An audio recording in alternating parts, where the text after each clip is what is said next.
So this is an important thing. When someone has Hashimoto's, their immune system is attacking the thyroid tissue, and it destroys the thyroid tissue at a rapid pace, but it also causes a slew of other problems throughout the whole body.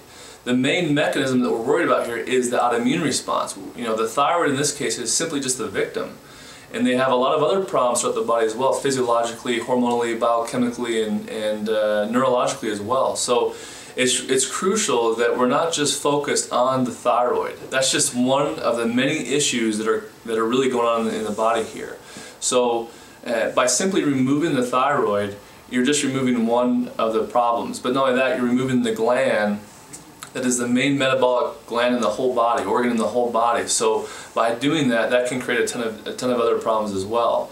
I talk to a lot of endocrinologists that I work with that are close friends, and they'll tell you every time, unless you have signs of cancer or even a potential for cancer, that's the last thing they want to do, because you're basically taking out that main metabolic gland. Another important reason here is that when you remove the thyroid, it's kind of like removing gum off the bottom of the shoe. It's really hard to get all the tissue completely gone. And so these patients will be lacking the main metabolic gland that they have and the main metabolic functions in their body, but they'll also still have the autoimmune response, destroying tissue, causing problems throughout the whole body as well. So that's my opinion on what we see here. And we see a lot of patients with Hashimoto's with all four of the clinics that I own. So hopefully this helps you guys, and this helps clear up the air here.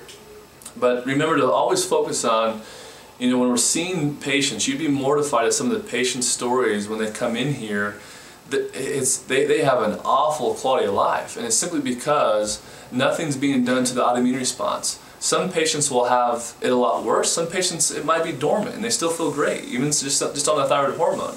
But there's a lot of patients that we see that will continue to have a poor quality of life, and things just get more progressive and degenerative because nothing's being done to the main mechanisms that's causing all these problems, which is the autoimmune response. And remember, when you have an autoimmune disease, it's more likely to turn into another autoimmune response too. So one patient with one autoimmunity is going to feel probably a little bit better than a patient with 4 different autoimmune diseases too. And a lot of the patients that we're seeing, they have no idea they have more autoimmune diseases than just Hashimoto's. And so this is something to be aware of. And when you're looking and looking at these patients that are suffering, you know, be cautious there, because if you go through maybe your menstrual cycle, or you go through menopause, or you have a birth of a child, those are prime times for the Hashimoto's to come out of the dormant state and to flare up like crazy.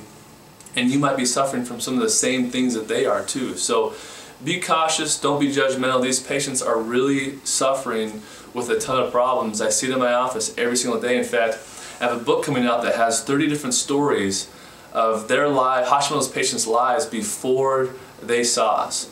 It's frustrating to see these patients with such a poor quality of life, going from doctor to doctor, nobody knowing what to do, and feeling like they're crazy when really they're not crazy, they're just being totally mismanaged. So, you know, be cautious with what you think about these patients who are suffering, because they really are. They have a really poor quality of life. I've seen it in my own personal life, and I see it every single day in my office.